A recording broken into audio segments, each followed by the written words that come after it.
Hello friends, in the series on the income tax cases, today we will discuss a case on section 68 addition.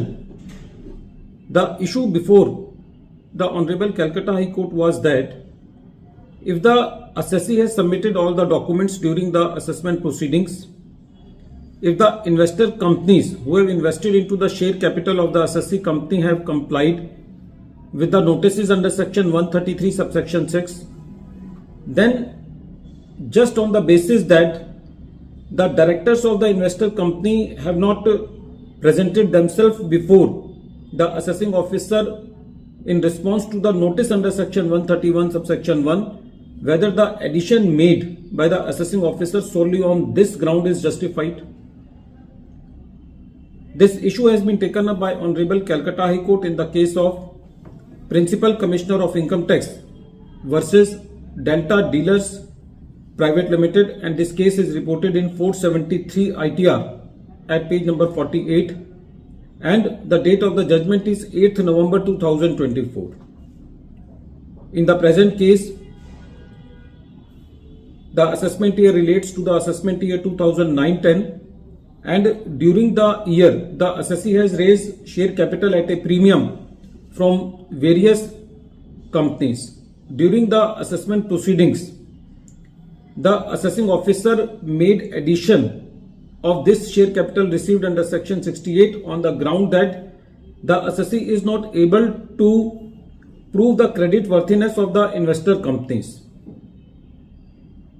The basis of addition of the assessing officer was that during the assessment proceedings, when the notices under section 131 subsection 1 were issued to the directors of the investor company, they didn't come to the assessing officer for recording their statements, and they did not give a valid reason for not appearing before the AO. The assessing officer allegation was that the assessee has failed to explain its non-existence at the registered office of the assessee and could not justify the high share premium charged by it because the assessee was a new company that was 7 months old, and it was the allegation of the learned assessing officer that the share capital, net worth, reserves and the turnover of the assessee company do not justify of charging such a high premium. The assessing officer also alleged that merely by submitting the primary evidence, the assessee cannot escape from proving the credit worthiness of the investor companies.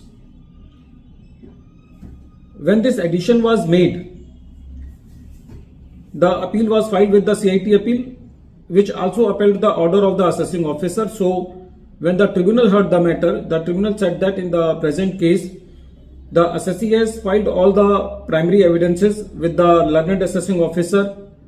All the investor companies have filed their income tax return.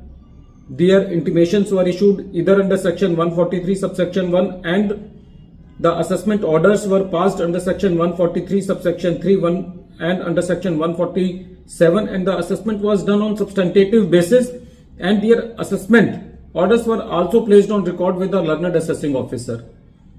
The tribunal said that there is no denying the fact that the compliance of summons were not done, but the notices under section 133 subsection 6 were duly complied by the investor companies. The tribunal said that it was the duty of the assessing officer to mention the defects in the evidences submitted by the assessee for making the addition. The evidences were not controverted by the assessing officer at all, and there was nothing substantive brought by the assessing officer on record. There was no cash deposit into the books of the investor companies, and all the investors were having substantial credit worthiness, and findings of facts not controverted by the department at all. So the tribunal deleted the addition made by the assessing officer. When the revenue took up this matter before the Calcutta High Court, the court said that in the present case the examination of facts cannot be done In the appeal under section 260A, in the present case, the facts have been well examined by the tribunal, and it was the duty of the assessing officer to examine all the documents, point out discrepancy therein, and then make the addition. So without pointing out any discrepancy, if some additions are made, those additions are not justified. At the end of this video, once again I am repeating the name of the case. The name of the case is Principal Commissioner of Income Tax versus Delta Dealers Private Limited, and this case is reported in 473 ITR at page number 48. The matter has been decided by Honorable Calcutta High Court on 8th November 2024. Thank you, friends.